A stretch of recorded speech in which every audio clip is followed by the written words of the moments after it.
Taoiseach Micheál Martin and other European leaders have strongly condemned a video shared online by Israel's National Security Minister in which he appears to be taunting activists from the Global Sumud Flotilla.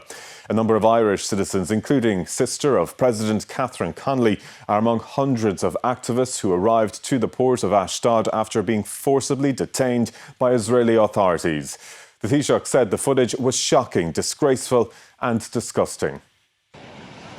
An Israeli naval ship arrived into Ashdod port today. On board the activists who were detained earlier this week. They were met by Israel's National Security Minister Ben-Gvir, who posted this video online, taunting the detainees, kneeling, their hands tied behind their backs. At one point he says, "Welcome to Israel."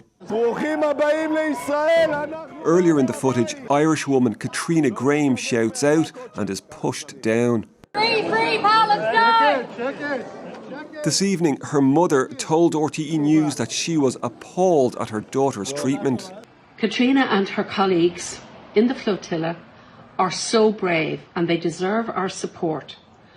I hope that this video, which is so distressing, is a good turning point for the government and for the EU to actually take more action and to speak out more. The scenes have been condemned by many, including by governments whose citizens are being held. We're appalled and shocked at the behaviour of Minister Ben-Gvir in respect of how he heckled and mocked essentially and insulted people on the Sumud Flotilla, and also the manner in which they've been tied with hands tied behind their back and so on. It's shocking footage. And in what's seen as a rare rebuke, the Israeli PM criticised his colleague. In a statement, Benjamin Netanyahu said the way Minister Ben-Gvir dealt with the flotilla activists is not in line with Israel's values and norms. He said he instructed the relevant authorities to deport them as soon as possible. This evening in the Knesset, the minister at the centre of this controversy defended his actions. The detainees still being held. Conor Hunt, RTE News. Well, we can speak now to the Minister for Foreign Affairs, Helen McEntee, who joins us from our Oireachtas studio. Minister, this video has caused outrage and upset.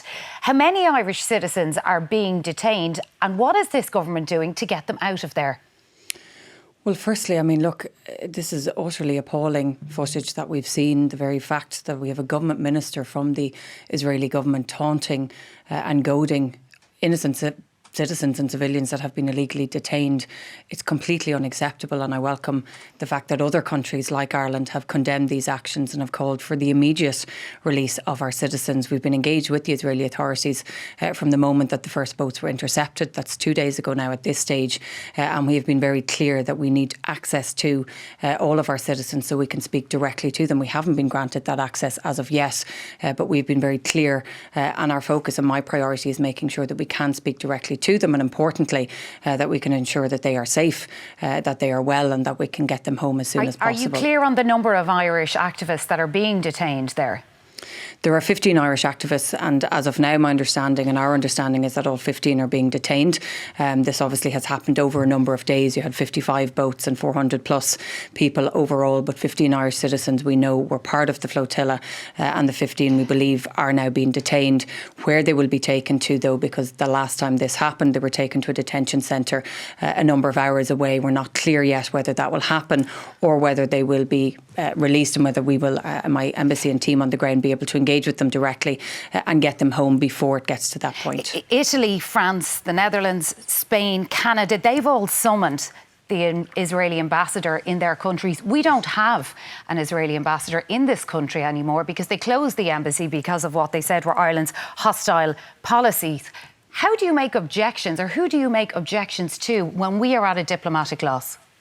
So while the Israeli ambassador is not here, we obviously have ambassadors on the ground in Israel. So our ambassador, who I spoke to this morning, has been engaging directly with authorities on the ground in Israel. So we do have that correct direct contact point. So while the ambassador was removed from Ireland, we have a team still on the ground and we are engaging directly with them. We are raising the exact same concerns and protestations as other countries have.